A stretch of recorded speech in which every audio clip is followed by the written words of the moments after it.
আমাদের বক্তব্যের নামে আপনাদের কোনো বক্তব্য আমাদের উপর চাপাবেন না। গতকাল সাতক্ষীরায় আমার উপরে জুলুম করা হয়েছে একটা মিডিয়া থেকে।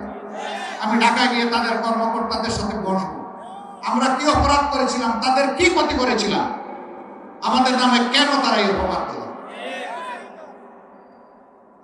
মিডিয়াকে আমি স্যালিউট জানাই। আপনাদের দায়িত্ব হচ্ছে কালোকে কালো, সাদাকে সাদা বলা। আমার মধ্যে কোনো কালো থাকে আমাকে ছাড় দেবেন না, কিন্তু আমার সাদা পোশাক কেউ কালো করবেন না।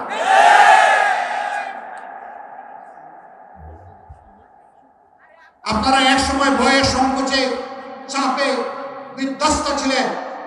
আপনারা সত্য কথাটা সত্য হিসাবে লিখতে পারেন নাই, সত্যকে গোপন করতে বাধ্য হয়েছেন অশুভ সত্যের চাপে।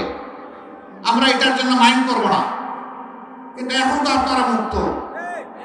এখন কেন আপনার নিজের চিন্তা করবেন যুক্ত? আপনার চিন্তা আপনি বলুন, আমার মুক্তি বলাতে চান কেন? শুধু আমার কথা বলছি না, কোন মানুষের কথাকে মেলাফাইট করা উচিত নয়, টুইস্ট করা উচিত নয়, বিকৃত করা উচিত নয়, জাতিকে বিভ্রান্ত করা উচিত নয়। মিডিয়া অত্যন্ত দায়িত্বশীলতার সাথে এখন তারা কাজ করছেন। দেশপ্রেম তাদেরও আছে, দেশ তাদের, আমাদের সবার। যারা এই দায়িত্ব নিয়ে স্বচ্ছতার সাথে কাজ করছেন, আমি তাদেরকে স্যালুট জানাই। আপনাদের পাশে আমরা আছি। এটা আমার বিপক্ষে গেলেও আপনার পাশে আমি থাকবো, যদি জিনিসটা ন্যায়সঙ্গত হয়, সত্য হয়। প্রিয় দেশবাসী, একটা ভালো সমাজ যারা গড়তে চাইবে, সমালোচনা এবং যন্ত্রণা তাদেরকে পিছ ছাড়বে না, এটাও আমরা বুঝি।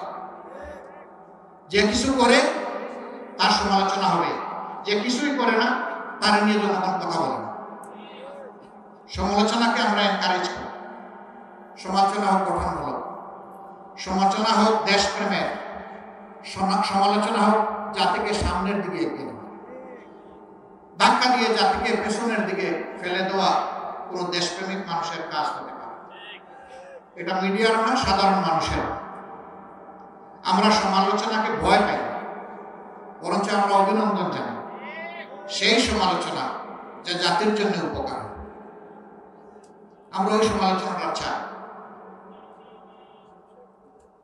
আমরা মিডিয়ার ভাইদের কাছে কৃতজ্ঞ, তারা তাদের পেশাগত দায়িত্বের কারণে এখানে এসেছে। আমরা দেশবাসী এবং আপনাদের ন্যায্য কাজে, দেশ গঠনের কাজে, দেশপ্রেমের কাজে আপনাদের সমর্থন চাই, দোয়া চাই, ভালোবাসা চাই, সাথে চাই, পাশে চাই। মেহরবানি করে আমাদের কথাগুলো আপনারা জাতি এবং বিশ্ববাসীর কাছে পৌঁছে